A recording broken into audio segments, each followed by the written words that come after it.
Nako, eto pag-usapan natin. Amy Marcos nababahala na doon sa kalagayan ng kanyang kapatid dahil nga sinugod sa ospital yan. At meron pa tayong ibang balita patungkol dyan. Pero bago yan, pakinggan muna natin yung sinasabi ni Senator Amy. Ayan na nga ang sinasabi ko. Ayan, nagkasakit na nga si Bongbong, pambihira talaga. Wala kasing nag-aalaga sa kanya. Sino ba dyan sa nakapaligid sa palasyo, sa dinami-dami ninyo, ang talagang nagmamahal sa kapatid ko? Yan. Yun. Ito, ma-share ko lang. Ito, kasi lahat naman tayo may mga kapatid. Medyo nakaka-relate ako kay Amy Marcos. Bagamat wala naman akong kapatid na adik. Pero minsan, di ba, dumarating sa punto sa atin, siguro hindi lang ako, pati kayo nakaka-relate, na, teka muna, parang puro kayo pakinabang dun sa kapatid ko. Parang ganun, di ba? Eh, sino bang nag-aalaga? Nafe-feel ko yung sinasabi ni Amy, ha? Parang, teka muna. Puro kayo, kuha kayo dito, kurakot kayo dito. Hindi ko sinasabing malinis si Bongbong Marcos at hindi nangurakot. Okay? Hindi po yan ang punto natin. Ang punto natin, lahat sila nakikinabang sa kapatid niya. Tapos walang nag-aalaga sa kapatid ko. Ganon. Yun ang syempre, yan ang instinct ng kapamilya eh. Diba? Ginagamit nyo lang yung kapatid ko. Ang dami nyo dyan. Alam mo, kulang na lang sabihin, lintik may asawa yan ah. May anak yan. Lahat kayo nakinabang sa pangalang Marcos. Wala kayo dyan kung wala yung kapatid ko. Tapos, instead na alagaan ninyo,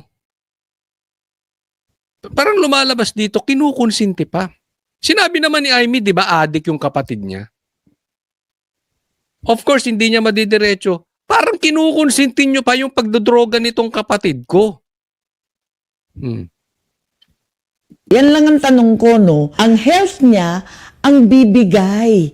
Talaga naman. Kanya-kanyang agenda kayo dyan. Wala naman umaasikaso sa kanya. Kayo. Yun, ulitin natin. Yun na. Yung katawan niya ang bibigay eh. Walang umaasikaso sa inyo.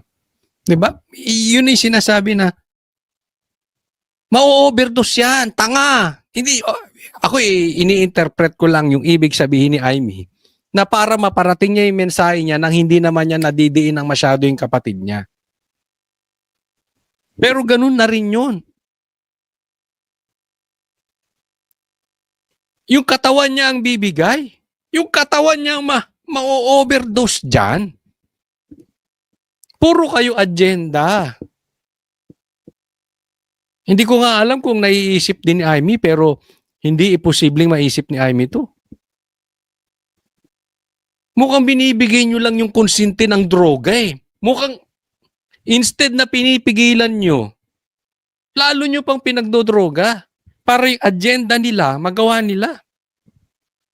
Eto, inamin ni Amy, adik si Bongbong Marcos eh. Tama o tama-tama? Anong iisipin mo? Bilang kapatid. Lintikasan ng asawa niyan. Bakit hindi nyo pigilan mag-adik-adik yan? Ano kayong mga anak? Inutil? Ba't pinapayagan nyo yung tatay nyong ganyan? Hindi man sinasabi ni Amy, pero alam natin masakit yun. Di ba? Pagpalagay mo yung kapatid mo. Isipin nyo na lang yung kapatid nyo. Nagdodroga. Tapos walang nag-aalaga. Tapos may asawa. Tapos pag hingi ng hingi, may nakukuha sa kapatid. Di ba magagalit kayo? Normal yun sa kapatid. Mga animal kayo. Ano yun, nilalason nyo yung kapatid ko? Hindi po natin pinagbibintangan ha, etong sila Lisa. Pero syempre, pinapakita natin na yung ganyan yung puso ng kapatid. Kung ako sa kanya, pangalagaan muna niya ang sarili niya. Magpalakas siya. Ayan. Talikuran na niya. Lahat ng nakapaligid dyan sa palasyo, panggulo lang yan. Wala sa kanila ang talagang nagmamahal sa kanya. At Alam mo, in the end, no? Pag lahat ng yan, pag nagkagipitan naman, pamilya mo pa rin ang nasa iyo eh. Yung kapatid mo pa rin yan. Kaya naman siguro nakakapagsalita ng ganito rin si Amy. Frustrated na rin siya. Kasi nangyayari dun sa kapatid niya. Pero alam niyo sinasabi niya, ako naniniwala na hindi niya kailangan diretsuhin, malubha na si Bongbong Marcos. Kaya sabi niya, pahinga ka na muna. Hindi mo naman pagpapahingayin yung kapatid mo kung may lagnat laki. Halimbawa, yung kapatid mo may sipon. Pagpapahingahin mo. Halimbawa, yung kapatid mo may pilay. Kahit pilay, sasabihin mo magpahinga ka muna. O kaya yung kapatid mo inasma, sasabihin mo pahinga ka muna. Pahinga ka ilang araw lang. Pero pag sinabing may cancer, yung delikado na, malubha na, pahinga ka na lang. Di ba? Tigilan mo na yung ginagawa mo. Kasi ito may balita. Hindi pa ito confirm. Pero malubha, di umano, na may sakit di umano sa colon. Yan ay sabi. Hindi po natin sigurado. Hindi po natin sinisiguro.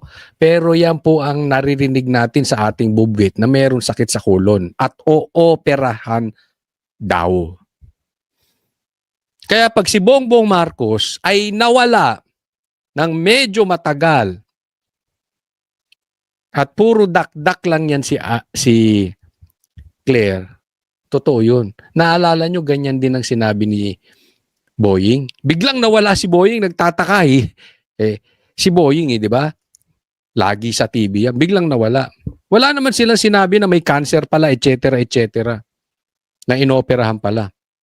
Nung sa tingin nila nakakabalik na, nagkakaroon na ng laman ulit, doon na lang sinabi na may siguro confident na si Boying na lagpasan niya na yung danger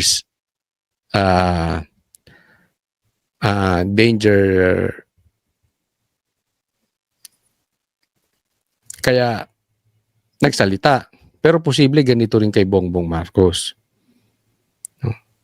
Kaya lang, alam mo, yung meron kang sakit sa colon, delikado po yan.